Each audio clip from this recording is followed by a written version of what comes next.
लिखित मुनि की सच्चाई। शंख और लिखित नाम के दो मुनि थे। दोनों सगे भाई थे। दोनों अलग अलग आश्रम बनाकर रहते थे और भगवान का भजन करते थे।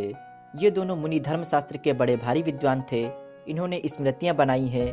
शंख मुनि बड़े भाई थे और लिखित मुनि छोटे। एक बार लिखित मुनि अपने बड़े भाई शंख मुनि से मिलने उनके आश्रम में गए। शंख मुनि उस समय वन में गए थे। लिखित मुनि भूखे थे। उन्होंने अपने बड़े भाई के आश्रम के वृक्षों में से एक वृक्ष का एक पका हुआ फल तोड़ा और उसे खाने लगे। इतने में शंख मुनि वहां आए। अपने छोटे भाई को आया देखकर उन्हें प्रसन्नता हुई, किंतु लिखित मुनि के हाथ में फल देखकर उन्हें कुछ खेद भी हुआ। उन्होंने पूछा, लिखित, यह फल तुम्हें कहाँ मिला? लिखित मुनि ने कहा, भैया, यह तो आपके आश्रम के वृक्ष से मैंने तोड़ा है। शंख मुनि बोले, यदि कोई किसी दूसरे की वस्तु उससे बिना पूछे ले तो उसका यह काम क्या कहा जाएगा? लिखित ने कहा, उसका यह काम चोरी कहलाएगा। शंख ने फिर पूछा, कोई चोरी कर ले तो उसे क्या करना चाहिए? लिखित बोले, उसे राजा के पास जाकर अपना पाप बता देना चाहिए और पाप का दंड जो मिले उसे भोग लेना चाहिए। दंड भोगने से पाप की दोष से वह शुद्ध हो जाता है। यदि वह इस लोक में पाप का दंड न भोग ले तो मरने पर यमराज के पास दूत उसे पकड़कर नरक में ले जाते हैं और बहुत से दुख देते हैं। शंख मुनि ने कहा, तुमने मुझसे बिना पूछे मेरे आश्रम के वृक्ष से फल लेकर चोरी का पाप किया है।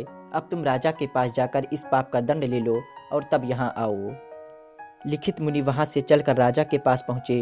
राजा ने उन्हें प्रणाम किया और स्वागत सत्कार करने लगा, किंतु लिखित मुनि ने राजा को अपना सत्कार नहीं करने दिया। उन्होंने अपना अपराध बताकर कहा, आप मुझे दंड दीजिए। राजा ने कहा, राजा जैसे दंड देता है वैसे ही क्षमा भी कर सकता है। मैं आपका अपराध क्षमा करता हूँ। लिखित मुनि बोले, धर्मशास्त्र के नियम मुनि लोग बनाते हैं। राजा को तो प्रजा से उन नियमों का पालन कराना चाहिए। मैं तुमसे क्षमा लेने नहीं आया, दंड लेने आया हूँ। मेरे बड़े भाई ने स्नेहवश मेरा कर्तव्य सुझाकर मुझे यहाँ भेजा है। मुझे अपराध का दंड दो। राजा को मुनि का हठ मानना पड़ा।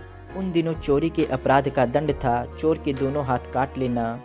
राजा की आज्ञा से जल्लाद ने मुनि के दोनों हाथ काट लिए।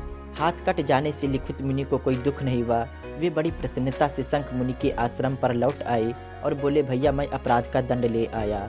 शंख मुनि ने छोटे भाई को हृदय से लगाया और बोले, तुमने बड़ा अच्छा किया। आओ अब स्नान करके दोपहर की संध्या करें।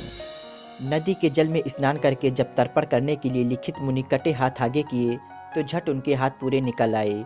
वे समझ गए कि यह उनके बड़े भाई की कृपा का फल है। उन्होंने बड़ी नम्रता से पूछा, भैया, जब मेरे हाथ उगा ही देने थे तो आपने ही उन्हें यहाँ क्यों नहीं काट लिया? शंख मुनि बोले, दंड देना राजा का काम है। दूसरा कोई दंड दे तो उसे पाप ही होगा, लेकिन कृपा करना तो सदा ही श्रेष्ठ है। इसलिए तुम्हारे ऊपर कृपा करके मैंने तुम्हारे हाथ ठीक कर दिए। बिना पूछे किसी की कोई भी वस्तु लेना चोरी है, यह बात इस कथा से भली प्रकार समझ में आ जाती है। दोस्तों, ये थी लिखित मुनि की सच्चाई की कहानी, जो एक फल की चोरी के लिए अपराध में अपने दोनों हाथ खुशी खुशी कटवा लिए। तो दोस्तों, हमें इस कहानी से यही सीख मिलती है कि हमें बिना पूछे किसी की कोई भी वस्तु लेना चोरी है।